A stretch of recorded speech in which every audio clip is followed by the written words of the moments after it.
자, 이번 시간에는요, 멘델의 유전 법칙에 대해서 공부해 볼 거예요. 자, 멘델은요, 완두를 가지고 아주 끈기 있게 실험을 했던 그런 사람이었습니다. 자, 이 유전에 관한 단어는요, 이 유전 용어만 제대로 이해해도 50% 이상을 거의 섭렵했다고 할 수가 있습니다. 자, 그러면은 아주 중요한 유전 용어 9가지를 한번 공부해 보도록 하겠습니다. 자, 첫 번째는 대립형질인데요. 자, 대립형질은 한 종류의 형질에 대해 뚜렷하게 구별되는 형질을 말합니다. 자, 완두를 중심으로 보면요. 자, 이렇게 둥근 완두, 주름진 완두, 뚜렷하게 구별되는 이런 두 가지를 대립형질이라고 합니다. 자, 오른쪽에 황색 완두, 녹색 완두. 자, 이것이 대립형질이죠. 사람은 어떤가요? 쌍꺼풀이 있는 사람과 쌍꺼풀이 없는 사람이 있는데요. 어떤 사람은 선생님 저는 쌍꺼풀이 반만 있는데요. 이렇게 사람은 조금 대립형질이 뚜렷하지가 않습니다. 하지만 멘델이 운이 좋았던 거죠. 이렇게 대립형질이 뚜렷한 완두를 재료로 사용해서 유전의 기본을 설명할 수 있게 됐으니까요. 자, 두 번째로 교배입니다.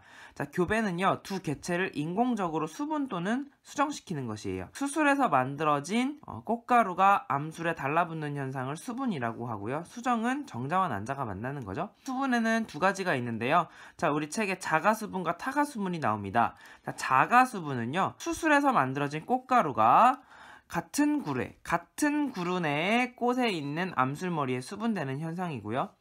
타가수분은 수술에서 만들어진 꽃가루가 다른 구루에 꽃에 있는 암술머리에 수분되는 현상입니다. 자, 그림을 보면은요, 이렇게 수술에서 꽃가루를 만들겠죠. 자, 이 한 꽃 안에서 수술에서 만들어진 꽃가루가 이렇게 암술에 달라붙는 현상. 자, 이것을 뭐라고 하냐면 자가수분이라고 합니다. 자, 그런데 만약에 여기서 이제 꽃가루가 만들어져서 다른 개체의 꽃의 암술에 꽃가루가 달라붙을 수가 있죠. 자, 이때를 타가수분이라고 하는 거예요. 자, 타가수분을 인공적으로 시키기 위해서는요, 자, 여기에 수술을 다 이렇게 잘라줘야 됩니다. 그래서 다른 수술에서 만들어진 꽃가루만 붙을 수 있게 말이죠. 자, 그러면 중요한 대립 유전자에 대해서 알아보겠습니다. 자, 이 대립 유전자는요, 상동염색체의 같은 위치에 쌍으로 존재하는 유전자를 대립 유전자라고 합니다. 한 가지 형질을 결정하는 두 유전자를 대립 유전자라고 하는데요. 자, 상동염색체의 DNA의 색깔을 결정하는 유전자가 존재한다고 합시다. 이 유전자는 아빠로부터 온 염색체의 유전자가 있고 엄마로부터 온 염색체에 또 유전자가 있겠죠? 그 두 유전자를 대립 유전자라고 합니다. 같은 위치에 쌍으로 존재하는 유전자예요. 자, 여기서는 대립 유전자가 황색 유전자, 녹색 유전자. 자, 그 다음에 순종, 잡종으로 가봅시다. 자, 순종은요, 대립 유전자가 같은 개체예요. 즉, 상동염색체에 같은 대립 유전자가 있을 때를 순종이라고 합니다. 여기는 황색, 녹색 각각 이렇게 같은 대립 유전자가 있네요. 순종입니다. 자, 그런데 잡종은요, 대립 유전자가 다른 개체를 말해요.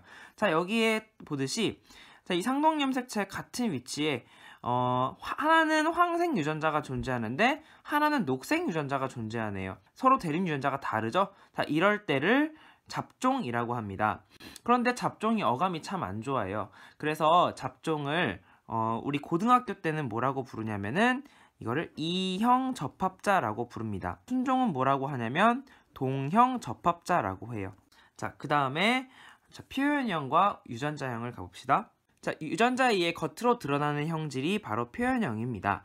자, 이렇게 황색 유전자와 녹색 유전자가 하나의 완두에 존재하면은요, 이것은 황색 표현형을 가집니다. 잡종일 때 이렇게 표현되는 유전자를 뭐라고 하냐면 우성 유전자라고 해요. 우성 유전자. 표현되지 않는 유전자를 열성 유전자라고 해요. 자, 유전자형은 무엇이냐? 자, 유전자를 알파벳 기호로 나타낸 것이 바로 유전자형입니다. 둥근 완두는 라지 R, 주름진 완두는 스몰 r 이렇게 나타내는데요.